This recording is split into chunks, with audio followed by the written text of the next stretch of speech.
The piercing wail of police sirens shattered the pre-dawn silence in Dubai's exclusive Emirates Hills community. Red and blue lights reflected off the marble facades of multimillion-dollar villas as emergency vehicles converged on Villa 42, a sprawling 6-bedroom mansion overlooking the championship golf course. Inside, a scene that would shock even veteran investigators was unfolding. James Mitchell, 45, a prominent HSBC executive, lay dead in his home office while his wife Sarah, still in her designer nightgown, sat calmly in the living room, hands folded in her lap. British expatriate wife murders banking executive husband in Dubai villa, the headlines would scream the next morning. But the story that would emerge in the following weeks would reveal a web of lies, betrayal, and a double life that spanned 2 continents. The perfect expatriate life that Sarah and James Mitchell had carefully curated on social media was about to unravel in the most spectacular way. Sarah Mitchell, née Walker, was born into a middle-class family in London's Hampstead neighbourhood in 1992. The daughter of a barrister and a university professor, Sarah showed remarkable drive and intelligence from an early age. Her teachers at the prestigious St. Paul's Girls' School often remarked on her ability to excel both academically and socially. This combination of sharp intellect and natural charm would later serve her well in the cutthroat world of international finance. After graduating with first-class honors from the London School of Economics, Sarah quickly established herself as a rising star in investment banking. By her late 20s, she had already made a name for herself at Goldman Sachs, known for her keen analytical mind and ability to close complex deals. Her colleagues remembered her as focused, ambitious, and always impeccably presented. Sarah was the kind of person who made everything look effortless, recalled Maria Torres, a former colleague. She could work on a multimillion-dollar deal all day and still show up looking fresh for client drinks in the evening. It was at the 2019 Global Financial Summit in Singapore where Sarah first met James Mitchell. James, then a senior executive at HSBC's International Division, caught her attention during a panel discussion on emerging markets. Their eyes met across the conference room, remembered David Chen, who was sitting next to Sarah. It was like something out of a movie. James, tall and distinguished with prematurely grey hair that only added to his charm, approached Sarah during the evening networking event. Their conversation about market volatility in Asian markets quickly turned personal, and they ended up talking until the venue staff began stacking chairs around them. Their romance progressed with the same intensity and precision that characterized their professional lives. Weekend trips to Bali, holidays in the Maldives, and elaborate dates filled their courtship. James proposed 6 months later on a private yacht in the Mediterranean, presenting Sarah with a flawless 5-carat diamond ring. The wedding, held at the Burj Al Arab in Dubai, was a lavish affair that made the society pages. 200 guests flew in from around the world to witness their union, with the bride in a custom-made Vera Wang gown and the groom in a Tom Ford tuxedo. The newlyweds settled into Dubai's expatriate life with ease.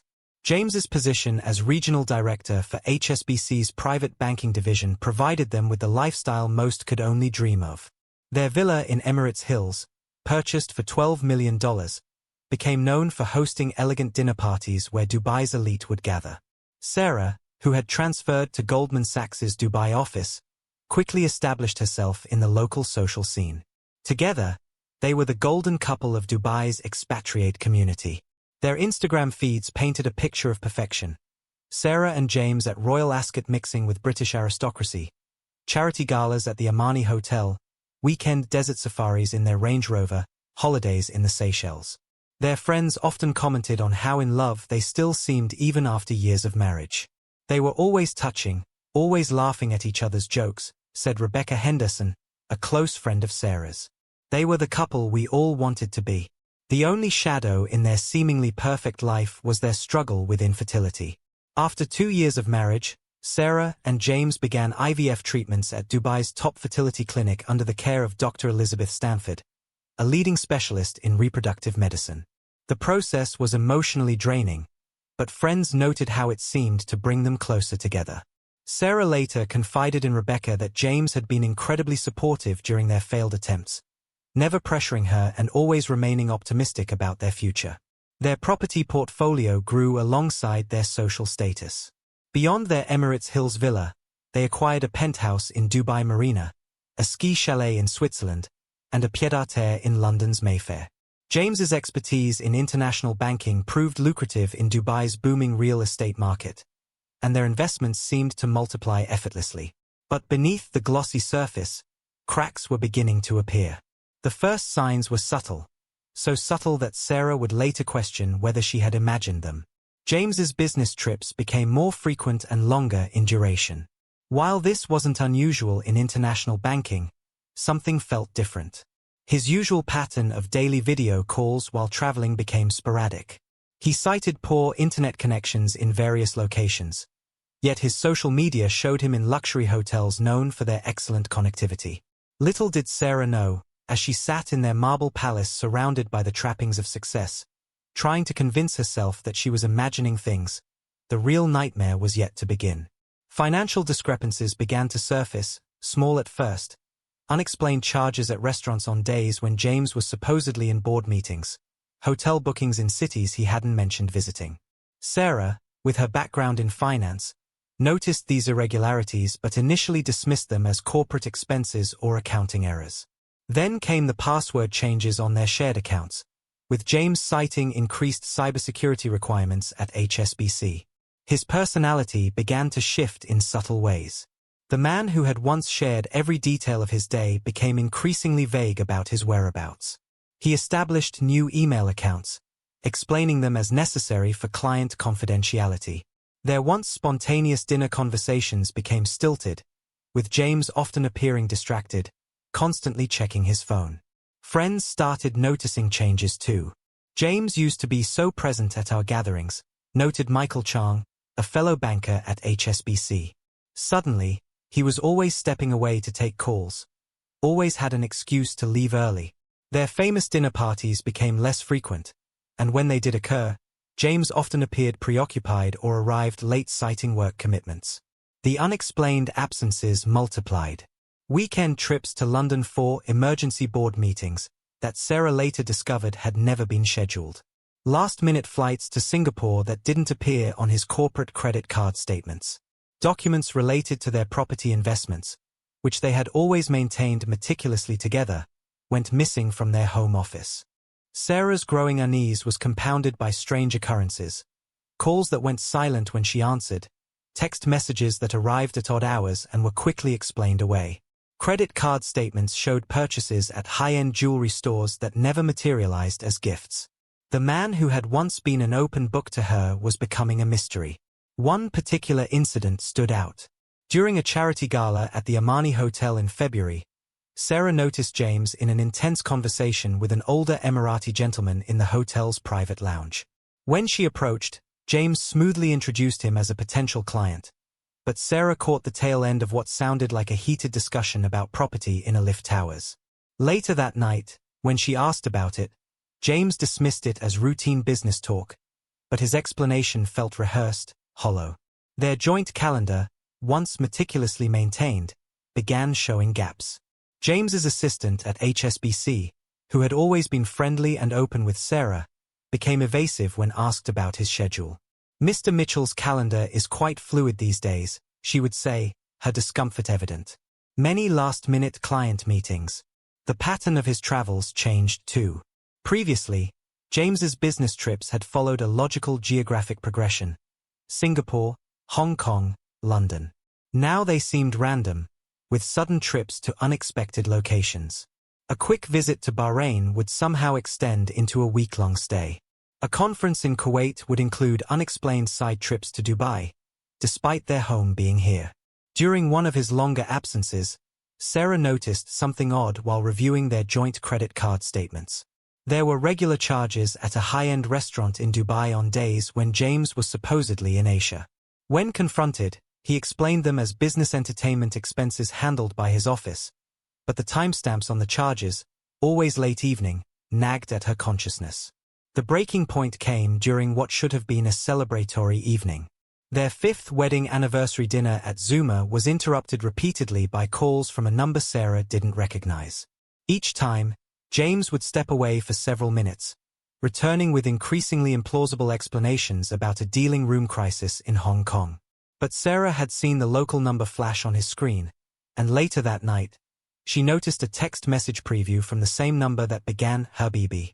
Before James hurriedly cleared the notification.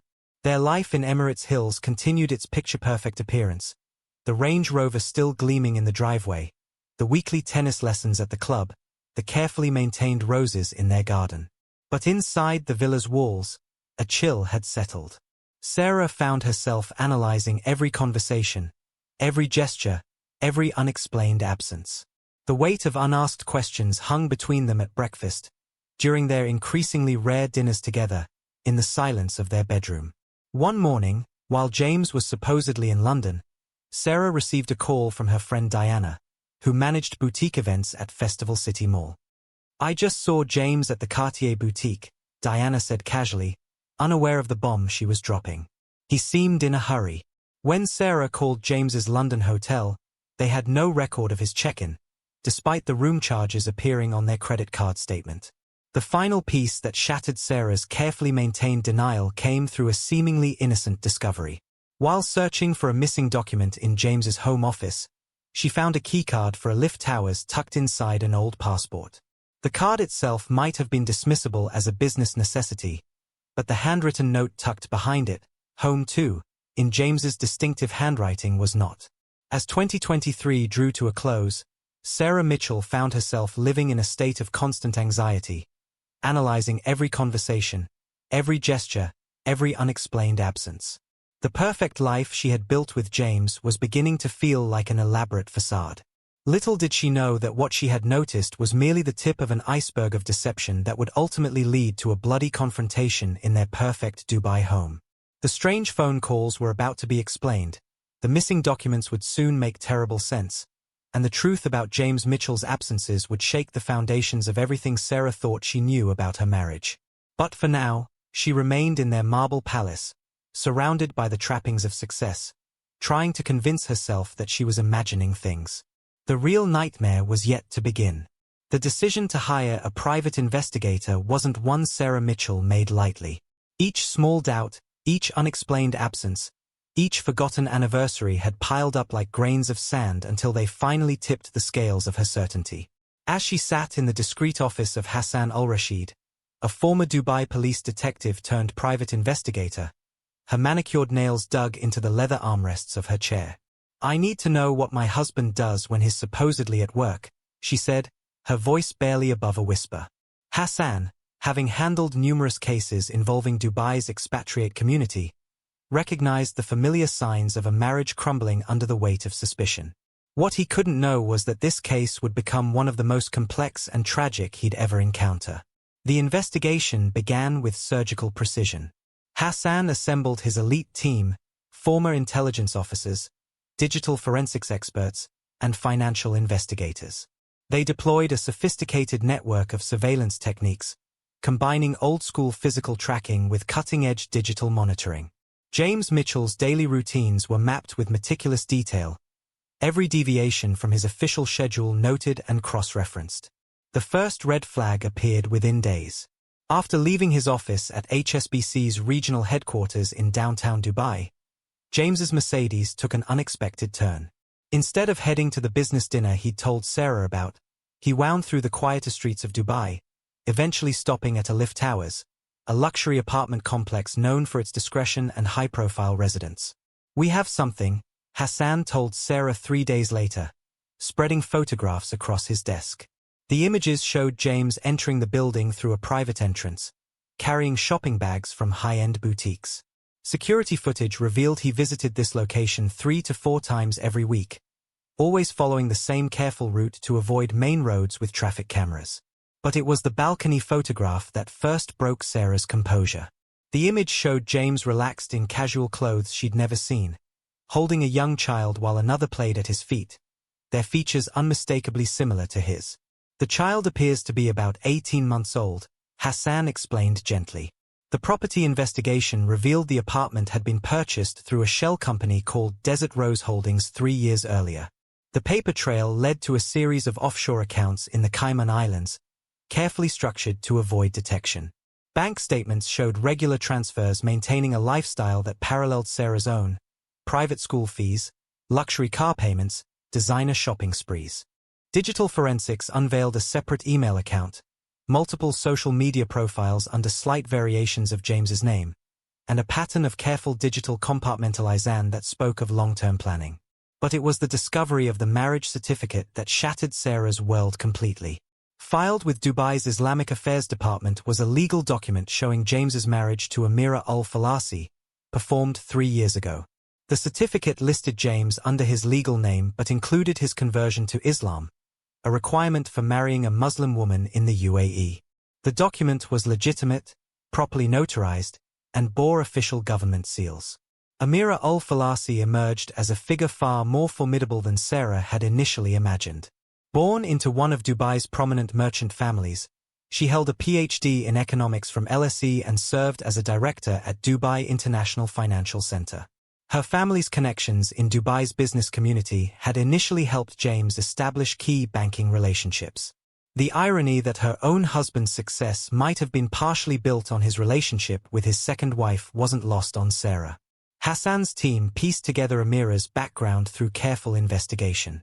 She came from a family that perfectly straddled Dubai's traditional values and modern ambitions. Her father, Abdullah al-Falasi, sat on the boards of several government-linked companies. Her mother, while maintaining a traditional public profile, was quietly influential in Dubai's education sector. Meanwhile, across town at Dubai Police Headquarters, Lieutenant Colonel Ahmed Al-Asrou's attention had been drawn to a series of unusual transactions flagged by the UAE Central Bank's monitoring system. A pattern of transfers between HSBC accounts and various offshore entities had triggered automatic alerts. The amounts themselves weren't particularly large, but the frequency and routing raised red flags. The investigation took an unexpected turn when Al-Asrou's team discovered connections between James's banking activities and several large property developments in Dubai. The transactions, while seemingly legitimate on the surface, showed hallmarks of sophisticated money laundering operations. Shell companies in the British Virgin Islands were being used to channel funds through multiple jurisdictions before they ultimately landed in accounts controlled by Desert Rose Holdings. Sarah's world collapsed as each new piece of evidence emerged. She stopped sleeping, lost weight rapidly, and began having panic attacks. Her perfect life, she realized, had been built on an elaborate foundation of lies. Friends noticed her withdrawal from social activities, but she couldn't bring herself to explain. How could she admit that her sophisticated, successful husband had constructed an entirely separate life less than 30 minutes away? The investigation uncovered more than just the second family. There were regular patterns of financial manipulation, client funds being diverted through a labyrinth of offshore accounts, with millions seemingly vanishing into untraceable investments. James had apparently been using his position at HSBC to facilitate complex fraud schemes, using similar shell companies to those that purchased the Alif Towers apartment. As Sarah delved deeper into their financial records, she discovered hidden assets she'd never known about. Properties in Thailand and Malaysia registered under different company names, investment accounts in Switzerland and Luxembourg. Most disturbingly, she found evidence of massive financial fraud within James's division at HSBC, fake investment schemes, inflated returns, and misappropriated client funds.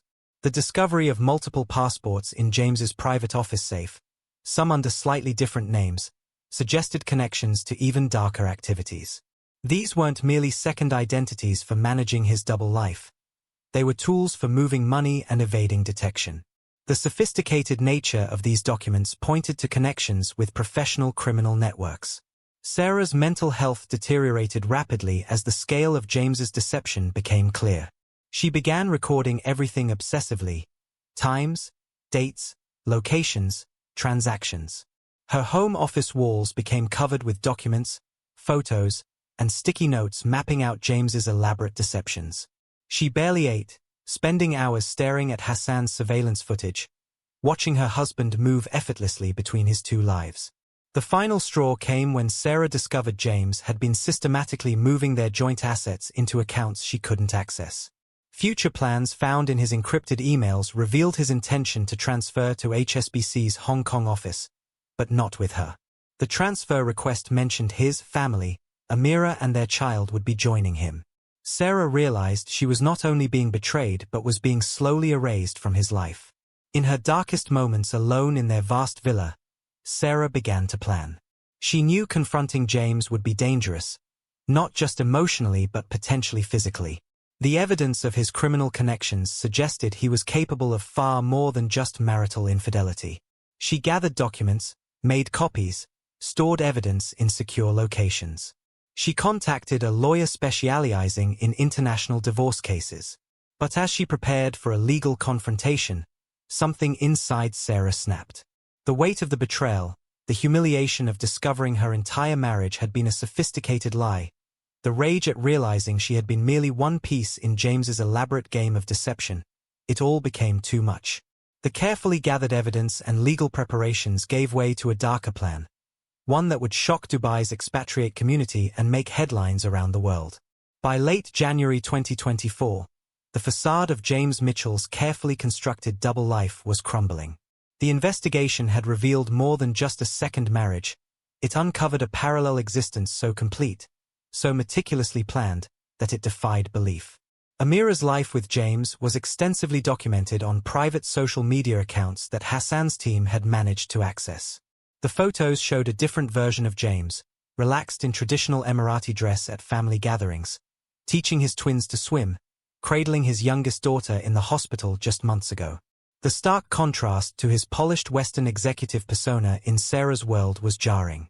The twins, Zara and Yasmin, aged 3, attended the same prestigious British curriculum school that Sarah and James had once discussed for their own future children. 1-year-old Sophia had been born during a period when James had claimed to be stuck in Hong Kong due to COVID-19 travel restrictions. The second family's lifestyle, while luxurious, had a distinctly different character from Sarah's. Where Sarah and James's life centered on international glamour and social status, James's life with Amira was deeply integrated into Dubai's local community. Their apartment, though opulent, was chosen for its proximity to both Amira's family compound and the children's school. Regular gatherings with extended family, religious observations, and local traditions filled their calendar. At HSBC headquarters, the first tremors of discovery were beginning to shake the foundations of James's professional world. Dr. Rashid Al-Jabri, the bank's newly appointed head of internal audit, had begun noticing patterns in James's division that didn't add up. Client funds were being routed through increasingly complex channels, with documentation that looked perfect on the surface but contained subtle discrepancies. The level of sophistication is remarkable, Dr. Al-Jabri noted in his preliminary report to the board. Every transaction has a seemingly legitimate purpose, but when viewed as a whole, the pattern suggests systematic fraud. His team uncovered a network of shell companies spanning multiple jurisdictions: the Cayman Islands, British Virgin Islands, Singapore, and Cyprus. Each entity was meticulously documented, with paper trails that would take forensic accountants months to unravel. The numbers were staggering. Initial estimates suggested more than $100 million had been moved through these channels over the past 5 years. Client funds were being used to finance elaborate investment schemes, with returns manipulated to hide the misappropriation of capital. The discovery sent shockwaves through Dubai's banking community. Sarah's mental state deteriorated rapidly as the full scope of James's deception became clear. Dr. Elizabeth Stanford, who had been their fertility specialist, now found herself counseling Sarah through increasingly erratic behavior. She's experiencing what we call complex betrayal trauma, Dr. Stanford later testified. The discovery that her entire marriage was essentially a fiction has destroyed her ability to trust her own perceptions. The impact on both families was devastating. Amira, upon learning of James's first marriage through discreet channels, withdrew from public life. Her prominent family, horrified by the potential scandal, moved quickly to protect their reputation. The twins were quietly withdrawn from school, their existence suddenly as carefully hidden as it had been meticulously documented. Sarah's behavior became increasingly concerning to those around her. She stopped attending work at Goldman Sachs, taking an indefinite leave of absence. Her once immaculate appearance began to slip. Friends who visited the Emirates Hills villa found her surrounded by walls covered in financial documents, surveillance photos, and sticky notes connected by red string, a physical manifestation of her attempt to make sense of the devastation. She would sit for hours, staring at photos of James with his other family, reported Rebecca Henderson, who tried to maintain regular contact. She kept muttering about patterns and connections, about how everything had been planned from the beginning. The investigation took a darker turn when Hassan's team discovered evidence suggesting James's criminal activities extended beyond financial fraud. Connections emerged to known money laundering networks in Eastern Europe and Southeast Asia. The multiple passports found in his office safe weren't just tools for managing a double life. They were links to a world of international financial crime. Dr. Algebre's investigation at HSBC revealed that James had been instrumental in establishing banking relationships with several clients who were now under investigation by international authorities.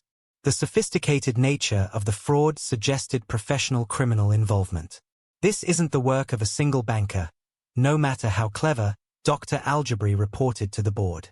This is organized crime operating at the highest levels of international finance. The pressure began to show in James's behavior as well. His carefully maintained schedule began to slip. Meetings were missed. Explanations became contradictory. Security cameras at a lift towers caught him in heated arguments on his phone in the parking garage. His visits to both families became erratic, his explanations increasingly implausible.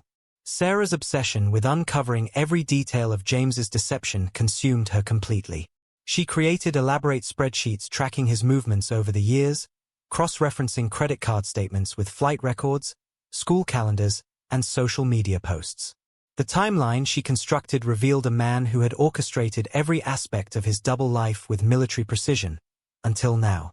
The final pieces of the puzzle fell into place when Sarah discovered James's plans for escape. Hidden in encrypted emails was evidence of preparations for a new life in Hong Kong, but only with Amira and the children. Assets were being liquidated, accounts emptied, arrangements made for a clean break. Sarah found herself being systematically erased from his future. In her increasingly fragile mental state, this discovery acted as a catalyst. The careful documentation, the legal consultations, the planned confrontation, all gave way to something darker. As she sat in their home office late one night, surrounded by the evidence of her husband's betrayal, Sarah Mitchell made a decision that would shock Dubai's expatriate community and have international repercussions. The perfect facade that had been cracking for months was about to shatter completely, with consequences that would reverberate through Dubai's banking sector and change multiple lives forever. The stage was set for a confrontation that would end in violence, forever changing the narrative of expatriate life in Dubai's gilded world. February 15, 2024, began like any other day in Dubai's exclusive Emirates Hills community. The morning sun cast long shadows across manicured lawns as domestic staff arrived at their employers' villas. Security cameras captured Sarah Mitchell's Mercedes leaving the compound at 7:15 a.m., following her usual route to Goldman Sachs's office in the DIFC. James Mitchell departed 30 minutes later, his own Mercedes heading toward HSBC headquarters. What the security footage didn't reveal was that Sarah never made it to her office. Instead, she drove to Festival City Mall, parked her car, and took a taxi back to Emirates Hills. She entered the villa through the service entrance at 8:45 a.m., careful to avoid the main security cameras. The household staff had been given the day off, an unusual occurrence that would later raise questions among investigators. Throughout the day, Sarah methodically prepared for what she had planned. Security footage showed her making 3 separate trips to different hardware stores across Dubai, paying cash each time. Phone records would later reveal a series of calls between Sarah and James, their final communications painting a picture of calculated deception. "Darling, I'm not feeling well. Could you come home early today?" Sarah's voice on the recorded line was perfectly calibrated, concerned enough to warrant attention but not so distressed as to cause alarm. James's response was typically distracted. "I have meetings until 6, but I'll try to wrap up early." At 4:47 p.m., Sarah sent a text message that would later be key evidence. "I've made your favorite dinner. Please come home soon. We need to talk." James replied at 5:03 p.m. "Leaving office now, be home in 30. The security cameras at the main gate captured James's car entering Emirates Hills at 5:42 p.m. Neighbors would later recall nothing unusual about his arrival. The same car, the same time, the same routine they had observed countless times before. But the interior cameras of Villa 42, which Sarah had deliberately disabled, would tell no tales of what happened next. The reconstruction of events, based on forensic evidence and Sarah's eventual confession, painted a chilling picture. James entered through the main door, calling out as he always did. The house was unusually quiet, the normal sounds of staff moving about notably absent. He found Sarah in his home office, sitting calmly behind his desk. On the desk lay evidence of his double life, photographs of Amira and the children, bank statements showing his hidden accounts, copies of his second marriage certificate. But what James couldn't see was the 9mm Glock pistol Sarah had acquired through connections she'd made during her investigation. "We need to talk about Amira," Sarah said quietly. The name hung in the air between them. Security guard Mohammed Rahman, patrolling the street outside, would later report hearing raised voices from the villa around 6 p.m., though this was not unusual in the neighborhood. What happened next was reconstructed through forensic evidence. The first shot was fired from approximately 3 meters away, striking James in the chest. He stumbled backward, knocking over a Mont-Blanc pen holder that would later be found under his body. The second shot, fired from closer range, struck his head. The third shot, seemingly unnecessary but telling of Sarah's state of mind, was fired into his heart at point-blank range. The villa's soundproofed walls muffled the gunshots, but the security system's vibration sensors registered 3 distinct impacts at 6:13 p.m. Sarah placed a call to emergency services. Her voice, recorded by the dispatcher, was eerily calm. "I just shot my husband. Villa 42, Emirates Hills. Please send the police." The first responders arrived within 7 minutes. Officer Saad Al-Manori, first on the scene, found the front door open and Sarah sitting in the living room, the gun placed on the coffee table before her. James's body lay in the office, surrounded by scattered documents, the evidence of his deception mixed with his blood. The crime scene investigators arrived at 6:45 p.m., led by Captain Fatima Al-Hashemi, one of Dubai Police's most experienced forensic experts. The scene was methodically documented: 3 9mm shell casings, blood spatter patterns indicating the sequence of shots, and the scattered documentation of James's double life creating a bizarre backdrop to the violence. News of the shooting spread quickly through Emirates Hills' tight-knit expatriate community. Residents gathered behind the police cordon, watching as crime scene technicians moved in and out of the villa. The darkness was punctuated by camera flashes and the rotating lights of police vehicles. Sarah's behavior during the immediate aftermath struck many as bizarre. She remained calm, almost detached, as she was led to the police car. When asked if she needed to collect any personal items, she replied, "Everything I need to know is in the office." She made no attempt to contact a lawyer, family, or friends. The initial police interrogation, conducted at Dubai Police Station, revealed a woman who had meticulously planned her actions. Sarah provided detailed accounts of her discoveries about James's second family, the financial crimes, and her decision to confront him. Her statement, recorded over 6 hours, was remarkably coherent for someone who had just committed murder. "I couldn't let him leave us both," she told investigators. "He was planning to disappear to Hong Kong with her and the children. All these years of lies, of watching me go through fertility treatments while he had children with her. I couldn't let him win." The crime scene investigation continued through the night. Forensics teams discovered Sarah had lined the office walls with plastic sheeting before the confrontation, suggesting premeditation. The murder weapon was traced to a black market arms dealer in Deira, though Sarah refused to reveal how she had made the connection. Media outlets descended on Emirates Hills within hours. The story had everything: wealth, betrayal, a secret second family, and murder in Dubai's most exclusive community. Headlines around the world blared variations of "Expatriate wife murders banking executive husband after discovering secret family." The community's reaction was mixed. Some neighbors expressed shock, describing Sarah and James as the perfect couple. Others, particularly those who had noticed changes in Sarah's behavior over recent months, admitted to suspecting something was wrong. The revelation of James's second family and financial crimes added layers of complexity to what might have been a simple crime of passion. Within hours of the murder, both families were drawn into the vortex of the investigation. Sarah's parents flew in from London, arriving to find their daughter in police custody and their son-in-law's crimes splashed across international media. James's family, struggling to process both his death and the revelations about his double life, issued a brief statement requesting privacy. Amira al-Falasi, James's second wife, went into seclusion with her children. Her prominent family's connections meant the media couldn't get close, but sources reported she had been unaware of James's first marriage. The discovery that she too had been deceived added another tragic dimension to the case. The investigation into James Mitchell's murder quickly evolved into one of Dubai Police's most complex cases. Lieutenant Colonel Ahmed Al-Asrawi, head of the Criminal Investigation Department, assembled an elite task force combining homicide investigators, financial crime specialists, and digital forensics experts. The scope of the investigation expanded far beyond the confines of Villa 42 in Emirates Hills. Captain Fatima Al-Hashemi led the forensics team through an exhaustive analysis of the crime scene. Every blood spatter pattern was mapped and analyzed, creating a detailed reconstruction of the shooting.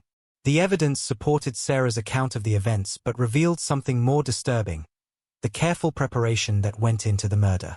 The plastic sheeting behind the bookshelves wasn't just about containing evidence, Al-Hashemi noted in her report. It showed a level of planning that spoke to long-term premeditation. She had thought about this for weeks, maybe months. The Digital Forensics Unit, headed by Sergeant Omar Al-Fahim, uncovered a treasure trove of evidence from devices seized at both properties. James's multiple phones, laptops, and tablets revealed an intricate system of parallel digital lives. Each device was compartmentalized with separate email accounts, messaging apps, and cloud storage dedicated to either Sarah's world or Amira's family. He maintained completely separate digital identities, Al-Fahim explained during a task force briefing. Different phones for different lives, different social media accounts, even different Netflix profiles. The level of organization was remarkable. The financial investigation proved even more revealing. Detective Samir Al-Qasimi, seconded from the Financial Crimes Unit, led a team that unraveled James's complex financial web. What they discovered went far beyond managing two households. Evidence pointed to a sophisticated money laundering operation spanning multiple continents. The accounts we found in the Cayman Islands were just the beginning, Al-Qasimi reported.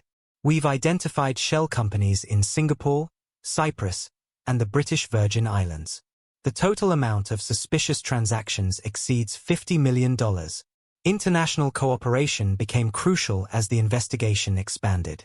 Dubai Police liaised with Interpol, the UK's National Crime Agency, and financial intelligence units in multiple jurisdictions. The investigation revealed connections to known criminal organizations in Eastern Europe and Southeast Asia, suggesting James's banking position had been exploited for more than just personal gain. Witness statements painted conflicting pictures of James Mitchell. Colleagues at HSBC described him as brilliant but private, always maintaining professional distance. His domestic staff from both households provided insights into his carefully managed double life. The Mitchell Villa's housekeeper, Maria Santos, revealed that James had strict rules about his home office. No one was allowed to enter, not even for cleaning. The task force compiled an extensive timeline of James's activities over the past 5 years, cross-referencing travel records, financial transactions, and witness accounts. The pattern that emerged showed a man living his double life with military precision until Sarah's investigation began to unravel it all. Asset tracking became a major focus as investigators discovered the true extent of James's wealth. Beyond the properties already known, they uncovered investments in art, rare wines, and cryptocurrency. Many of these assets were hidden behind layers of shell companies and trusts, requiring international cooperation to trace. Family interviews provided crucial context. James's sister Emma, interviewed in London, revealed that their father had also led a double life, something James had discovered in his teens. "It destroyed our family," she told investigators. "I never thought James would follow the same path." The prosecution strategy, led by Chief Prosecutor Hassan Al-Shami, focused on establishing premeditation. The evidence was compelling: Sarah's methodical investigation, the purchase of the weapon, the preparation of the crime scene, and her calm demeanor after the murder all pointed to a carefully planned execution. However, the defense team, headed by prominent lawyer Aisha Al-Manouri, built their case around temporary insanity and extreme emotional distress. They argued that the cumulative impact of discovering James's betrayals, combined with the trauma of failed fertility treatments while knowing he had children with another woman, had pushed Sarah to a mental breaking point. Cultural considerations played a significant role in legal proceedings. The case touched on sensitive aspects of UAE society, polygamy, which is legal under Islamic law but must follow specific procedures, and the expatriate community's often parallel existence with local customs and laws. The court proceedings became a media sensation, with international press following every development. The story resonated globally, touching on themes of betrayal, double lives, and the dark side of expatriate privilege. The New York Times ran a feature titled Death in Dubai, The Perfect Life That Wasn't, while the BBC produced a documentary exploring the cultural and social dimensions of the case. Expert testimonies brought new dimensions to the trial. Forensic psychiatrists debated Sarah's mental state at the time of the murder. Financial experts explained the complexity of James's fraud schemes. Cultural experts provided context about the unique pressures and privileges of Dubai's expatriate banking community. The legal challenges were numerous. The defense fought to exclude evidence of James's financial crimes, arguing it would prejudice the jury against him and distract from the central question of Sarah's culpability. The prosecution countered that understanding the full scope of James's deception was crucial to establishing motive. Public reaction was divided. Many in Dubai's expatriate community sympathized with Sarah, seeing her as a victim of extraordinary betrayal. Others, particularly in the banking sector, worried about the case's implications for Dubai's reputation as a financial hub. The international legal aspects of the case created additional complications. British consular officials were involved due to Sarah's citizenship. HSBC's internal investigation spawned multiple regulatory inquiries. The UAE Central Bank launched a broader investigation into potential banking irregularities. As the case progressed, new revelations continued to emerge. A former colleague of James came forward with information about similar schemes at other banks. Investigators discovered connections between James's financial operations and several high-profile money laundering cases in Asia. The investigation scope grew to encompass regulatory failures that had allowed James's activities to go undetected for so long. Multiple banks began internal reviews of their compliance procedures. The UAE's financial regulators announced new measures to prevent similar frauds. Sarah's legal team worked to humanize her to the court. They presented evidence of her charitable work in Dubai, her support of women's education initiatives, and her previously unblemished record. Character witnesses described her as kind, professional, and well-respected in her field. The prosecution, however, maintained their portrayal of a woman who had chosen murder over legal remedies. They emphasized the multiple opportunities Sarah had had to report James's crimes to authorities or pursue divorce proceedings. As the case approached its conclusion, it had evolved far beyond a simple murder trial. It had become a mirror reflecting the complexities of expatriate life in Dubai, the pressures of maintaining perfect facades, and the sometimes violent consequences when those facades cracked. The investigation had exposed vulnerabilities in international banking systems, raised questions about cultural integration in expatriate communities, and challenged assumptions about privilege and justice in Dubai's glittering financial district. For the investigators, prosecutors, and defense teams, the case represented a unique confluence of personal tragedy and systemic failure. As they prepared for the trial's final phase, all involved knew that the verdict would have implications far beyond the fate of Sarah Mitchell. The final phase of Sarah Mitchell's trial began on a sweltering Dubai morning in July 2024. The Dubai Criminal Court was packed with international media, legal observers, and members of both the expatriate and local communities. Sarah, noticeably thinner but composed in a conservative black suit, sat quietly as Chief Justice Abdullah prepared to hear final arguments. The prosecution's closing testimony centered on Dr. Rashd Al-Jabri, Dubai's leading forensic psychiatrist, whose evaluation had found Sarah legally sane at the time of the murder. Mrs. Mitchell exhibited clear planning abilities and awareness of consequences, he testified. Her actions showed precision, not panic. This was calculated revenge, not temporary insanity. The defense countered with Dr. Elizabeth Stanford, a British expert in trauma psychology, who painted a picture of cumulative emotional damage. The combination of fertility struggles, discovery of the second family, and financial betrayal created a perfect storm of psychological trauma, she argued. Mrs. Mitchell experienced what we call complex betrayal trauma, leading to a dissociative state during the shooting. The jury selection had been particularly challenging due to the case's high profile. The final panel included 4 Emiratis, 3 Western expatriates, and 2 Asian professionals, reflecting Dubai's diverse professional community. They listened intently as financial expert Samir Al-Rashid detailed the staggering scope of James's fraud. The total impact of Mr. Mitchell's financial crimes exceeds $100 million, Al-Rashid testified. He didn't just betray his wives. He betrayed financial systems across 3 continents. After 4 hours of deliberation, the jury returned with their verdict. Sarah Mitchell was found guilty of second-degree murder, a lesser charge than the first-degree murder the prosecution had sought. The verdict acknowledged the element of premeditation, but considered the extreme emotional circumstances as a mitigating factor. Chief Justice's sentencing statement made international headlines. This court recognizes the extraordinary circumstances that led to this tragedy. However, we cannot condone taking the law into one's own hands. Sarah was sentenced to 15 years in prison, with the possibility of deportation to the UK after serving 10 years. The appeals process began immediately. Sarah's legal team, citing new evidence about James's criminal connections, argued that she had acted in part out of fear for her life. The appeal highlighted previously undisclosed threats James had made when confronted about his second family. The international implications of the case were far-reaching. The British Foreign Office engaged in quiet diplomacy to ensure Sarah would serve her sentence in humane conditions. HSBC faced regulatory scrutiny in multiple jurisdictions, leading to major reforms in their compliance procedures. The case established several legal precedents in UAE law, particularly regarding how courts consider psychological trauma in crimes of passion. It also led to reforms in banking regulations and stricter oversight of expatriate financial professionals. For the families left behind, the aftermath was devastating. Amira Al-Falasi, now a single mother of 3, retreated from Dubai's social scene. Her family's influence helped shield the children from media attention, but the psychological impact was profound.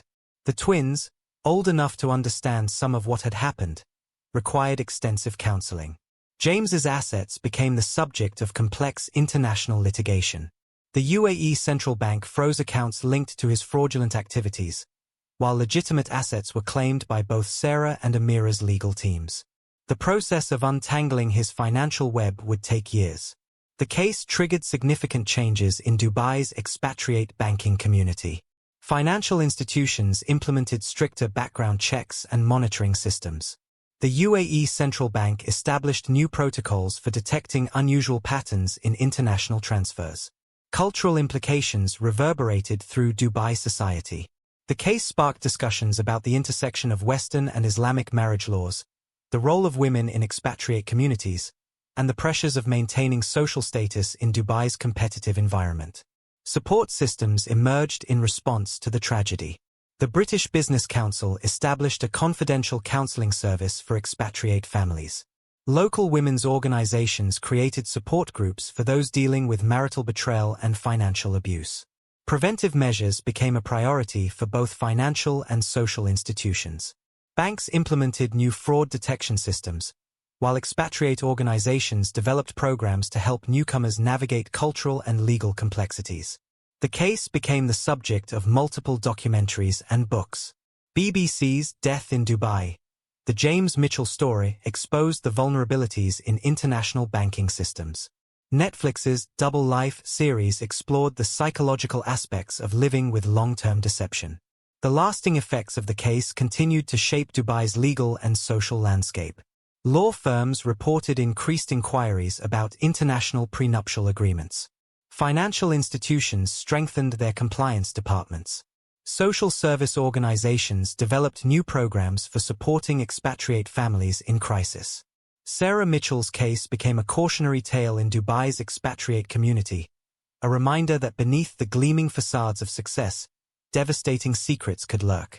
The perfect life she thought she had built with James had been an illusion, but its destruction had real and far-reaching consequences. 5 years after the verdict, a journalist interviewing Sarah in prison asked if she regretted her actions. Her response was telling: "I regret that it came to this, but James destroyed more than just our marriage. He destroyed trust, hope, and the futures of 2 families. Sometimes I wonder if he would have destroyed even more if it hadn't ended when it did." The legacy of the Mitchell case continues to influence Dubai's development as a global financial hub. Stricter regulations, better support systems, and increased awareness of the pressures facing expatriate families all emerged from this tragedy. The perfect facade of expatriate life had cracked, revealing both vulnerabilities and strengths in Dubai's multicultural society. As Dubai continues to attract ambitious professionals from around the world, the Mitchell case serves as a powerful reminder that success built on deception cannot stand, and that the quest for the perfect life can sometimes lead to devastating consequences.